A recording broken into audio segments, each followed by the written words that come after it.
I loved the first festival. I think everybody played beautifully. Doreen's music was given the best possible airing to people that loved her music and to people that maybe had never heard a note of her music before. Suddenly, her music was aired to a large audience and the response was fantastic. Having just written a book about Carwithen, going to this festival was just incredibly moving because it was so wonderful to hear this woman finally get the appreciation she really deserves. Her music really is astonishing and it deserves to be heard by a really wide audience. And as I was writing the book, there wasn't a huge amount of her music being performed live, so it was really quite overwhelming to be able to sit with these large audiences coming to hear Doreen Carwithen's music.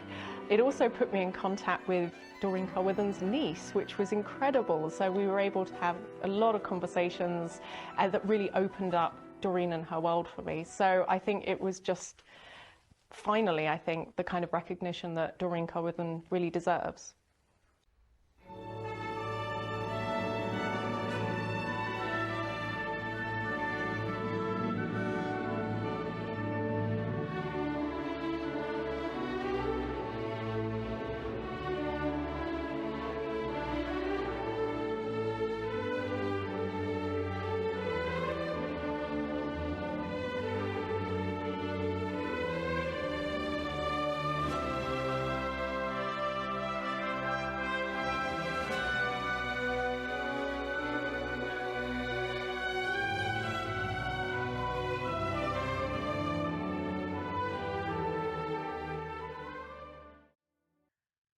I became aware of Doreen's music when I heard some of her film music.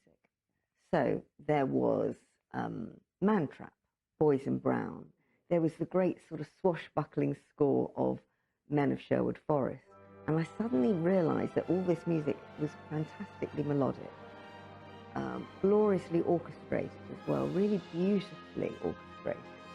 And it had its own voice, and that appealed to me. And then I started listening to her symphonic music, Suffolk Suite, which just the rolling fields of Suffolk are there in that music, absolutely divine.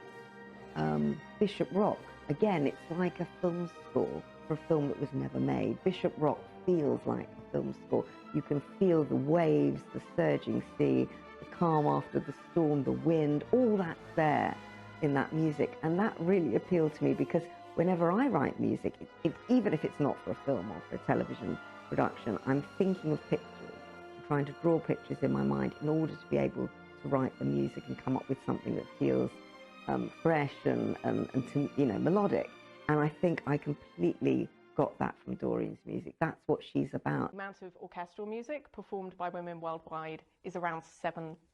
We are nowhere near gender equity. And I think a large part of that is because people haven't had the opportunity to hear this music, to be able to go, hang on, this is brilliant.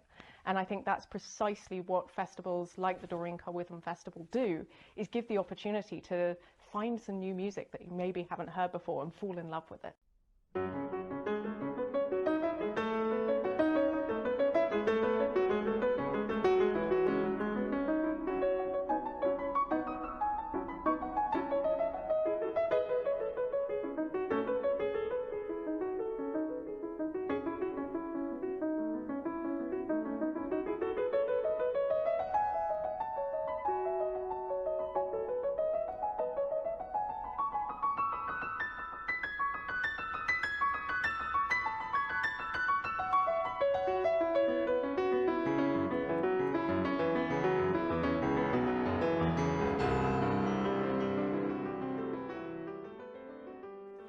Doreen's reputation has boomed in the last few years. Really, I think a lot of orchestras have taken up pieces like Bishop Rock. Quartets are starting to sort of realise just how good her string quartets are.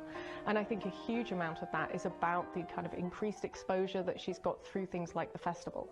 And it really is about getting people to hear the music and make up their minds for themselves. Is this good music? And it seems that the answer is resoundingly, yes, it is. It's a huge honour to continue being president of this festival. Last time I unveiled the blue plaque, which was an absolute honour, and it's a legacy that will continue now that the festival is there for people to come and enjoy, to experience this music with world-class musicians. Long may it continue.